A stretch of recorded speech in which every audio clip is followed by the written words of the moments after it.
listen to this. This is really, really good stuff. We talked about a few things, and it probably seemed like just a few things, but as I kind of think back to our time this weekend, gosh, there were probably like 8 different things in there. Maybe there were like 3 big ideas, but I think we probably had like 8 or 10 different things around there. So I was thinking, how can I even like make it more efficient for you? And here is my breakthrough thought for you. Forget about this idea of getting into your hip. I believe that the idea of just locking your core, or locking, which means locking this lower half quad and this top half abdominal, right? And this glute right here. I believe that locking your core is a better thought and the same thing. And sometimes I think we can think those are 2 different things, and maybe there's a tiny bit of difference right there. But for throwing 88 plus for you, lock your core. Think locking your core. Let this idea of getting into a hinge, let that go. I think that'll feel freeing, because when I practice just locking my core and moving, it feels like I'm the same thing that I feel when I'm practicing getting into my hip.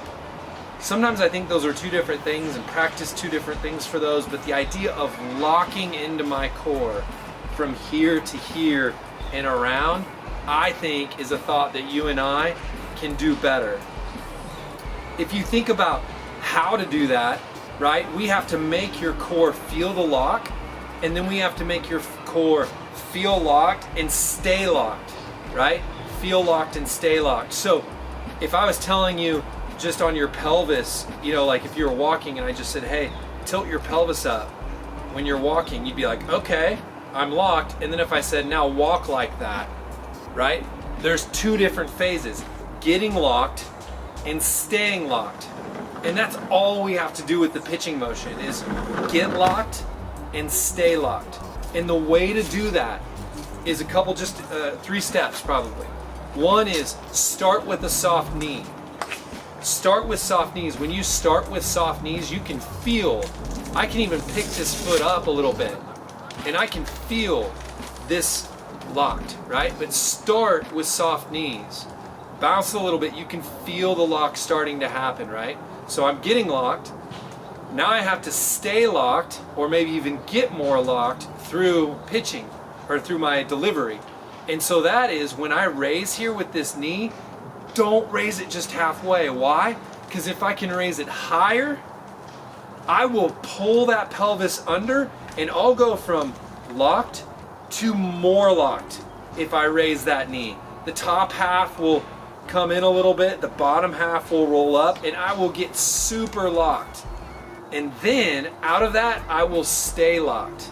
So I'm kind of like halfway locked here with knees bent, and then when I raise knee and I'm up, like up super high, I can feel everything get really locked. And then when I drive out of that, if I just compress down on that and drive, I will stay locked. That, I think, is a much easier, better way for you to focus than getting into my hinge or getting into my glute, okay? Knees bent,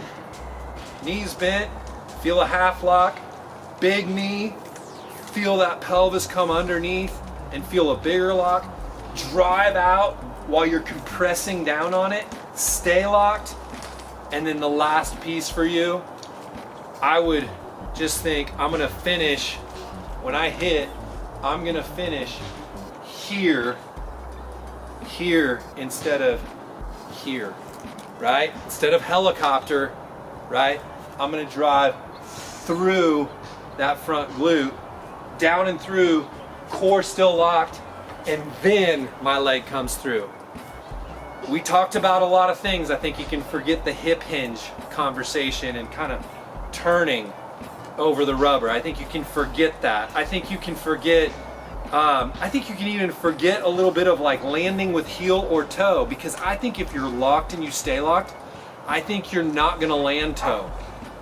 I think if you are locked all the way through, you're gonna land flat or you're gonna land heel. And I think if you land toe, it means that you came unlocked.